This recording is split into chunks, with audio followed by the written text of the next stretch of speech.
Greetings and welcome to this very special edition of the Umbanda New Earth Ashram Information Dissemination Broadcast, where today I'm going to attempt to address a very important topic, mainly the future of those in possession of the Christ consciousness. Those of us on this path who are actively seeking to elevate our consciousness and bring heaven to earth. If you are such a one, please hit the subscribe button and leave this video a thumbs up, because I'm going to begin with a very, perhaps, controversial subject. Jesus. Jesus is a pagan god, and Jesus is a name given to us by a pagan Roman emperor, Emperor Constantine. The worship of Jesus has become a cult, an externalized subject that is used to control the masses. It's important to realize that the name Christ, the word Christ, is a title. It means the anointed one. But the actual person who brought these teachings to us, the first Christ, Yeshua, was a man of color. And this is confirmed in Revelation and in Daniel. But Revelation chapter 1 verses 14 through 15, Daniel chapter 7 verse 9. And if you looked at your so-called Jesus today, you will see that he is a so-called white man. And this was a big lie painted to everyone. Okay, and I can prove this, not only with those scriptures I just mentioned in Revelation and Daniel, but who this so-called Jesus person is. And now Pope Alexander VI had a son called Cesare Borgia, who was a pervert. And he hired Leonardo da Vinci to paint Cesare Borgia as the Christ and called him Jesus. And in this video thumbnail, I will leave that painting, that photo, the false image of Christ. Okay, because we're going to have to dismantle some things. And here at the Umbanda New Earth Ashram, we are spiritual surgeons. And granted, using we, but there's only one of us, but in spirit, there are many who walk with this path. And Jesus is a pagan god name given to us by the Roman Catholic Church, by the Vatican, which is Satan's empire on earth, or Marduk, the seed, the corrupted seed of Enki, the great Anunnaki scientist responsible for many things. But Jesus is a pagan god name. And Christ, the Christ, Yeshua, was a Hebrew. Therefore, he would have a Hebrew name. Thus, Yeshua, which is Joseph, son of Josh, or something like that. I'll read that part. But anyway, names have meanings, and Christ's name means Savior. Okay? And in the original 1611 King James Version of the Bible, does not use the name Jesus. The name used in the 1611 version is Iesus. It's spelled I-E-S-U-S. The name Jesus, Iesus, doesn't translate to mean Savior. The Greek word for Savior is soter, S-O-T-E-R. But Christ wasn't Greek. All this was a fabrication. All of this was an externalization of the Spirit and a means to control the populace, to take from them the keys of knowledge that Yeshua brought.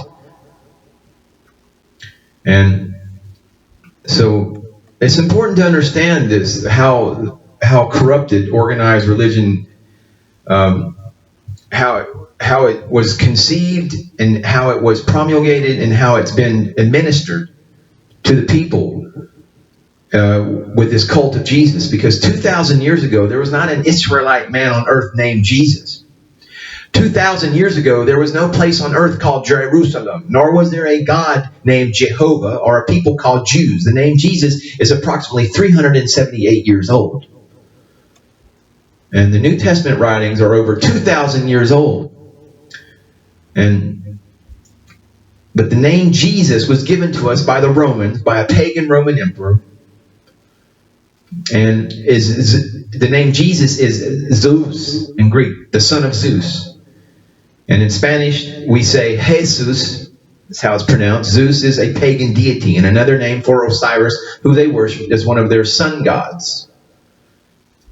But YASHA, YASHI, Savior, in Hebrew, now Yah means my, which is added at the end of YASHA or YASHI, YASHIYA, God my Savior.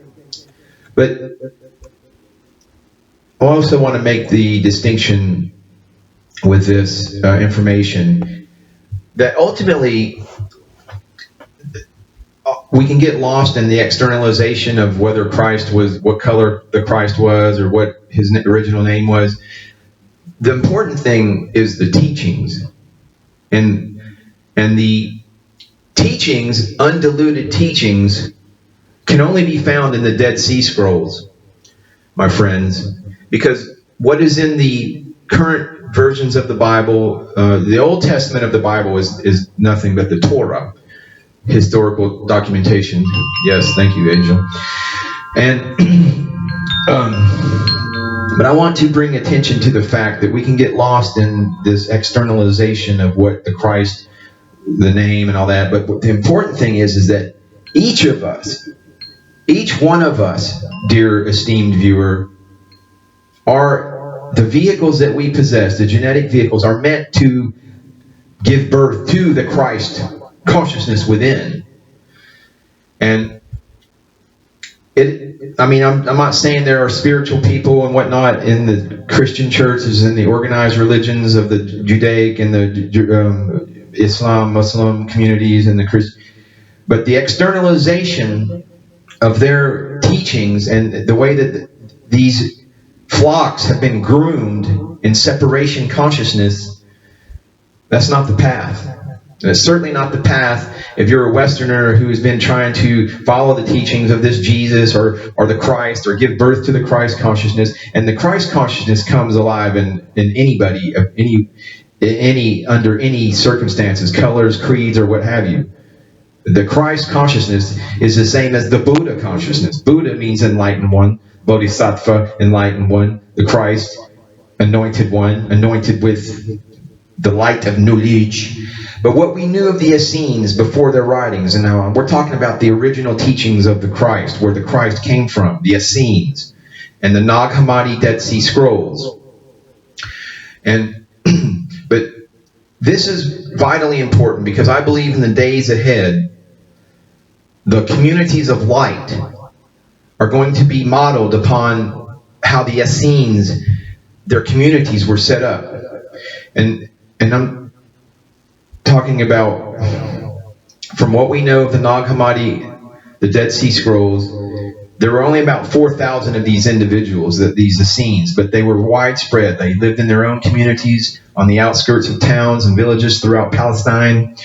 The Essenes themselves spoke of these settlements as camps, consciously recalling the desert encampments of their forefathers under Moses. They were a secretive and closely knit society with a well-arranged system of intercommunications, offering hospitality and facilities to brethren whose business took them around the country. This secrecy and ease of movement can hardly have endeared them to the Roman colonial administration, always on the lookout in this rebellious corner of the empire for signs of subversion through underground channels of communication.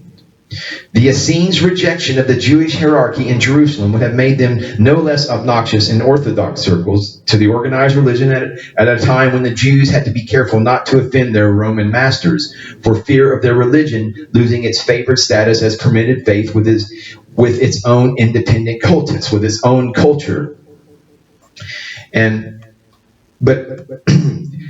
So these are the Essenes, which I like to call them the sons of light, because they worship the light. They saw through the illusions of this world, of harmonic universe number one.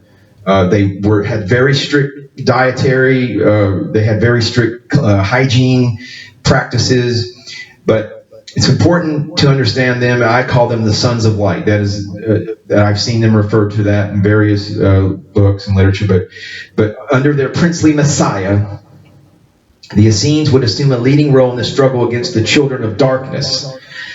led by the Archon of Evil, the devil, or Belial, who is now in control of this world and the governments of this world. And so, but the sons of light, sons and daughters of light, and I just wanted to kind of wrap this up because I want to make it clear we're the Ombam, the New Earth Ashram, what the direction, theology, if you will, what it is comprised of to any government agents that are trying to figure out what, if there's any sort of subversive message. No, the only message that we're putting forth here from the ashram is a subversion to the forces of darkness, the forces of disempowerment that are seeking to keep people trapped in harmonic universe number 1, keep their consciousness trapped in the third dimension, slaves to their animalistic lower nature,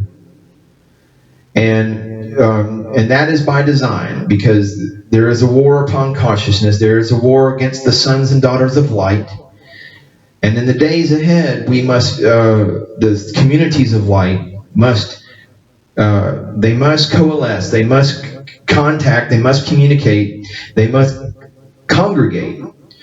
And we can't do that with the shackles of organized religion and people trying to use this name Jesus, this pagan god, to gaslight people, to gaslight and try to keep the power in their organized religion, greedy little nasty hands of control. Because you have the keys of knowledge. You, through meditation, through prayer. And I'm going to tell you the 3 keys. And I say keys of knowledge. It begins with an interior practice. Gratitude, compassion, thankfulness, meditation, and prayer. Now, I know that's more than 3 keys, but they're all kind of conterminous and they all kind of flow. But the absolute number 1 thing that you can do is self-love, practice gratitude.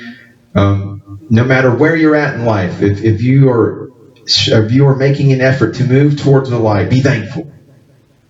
Unless you're just so caught up in darkness, I don't think you'd even be listening to this message certainly this long or anything like that. But thankfulness, gratitude, compassion, that is the first key.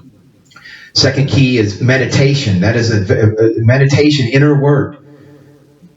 Seeing through the illusions, realizing that there is a gnosis, there is a knowledge beyond the mental landscape that is preyed upon and meant to keep frequencies and brainwave vibrations at a very dense level.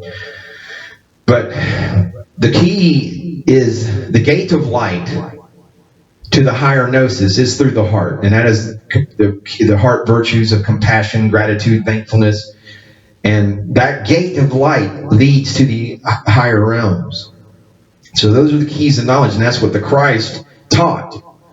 Do you understand? It wasn't any kind of thing that's going on in the Middle East right now. It wasn't any kind of, we were not created to hate.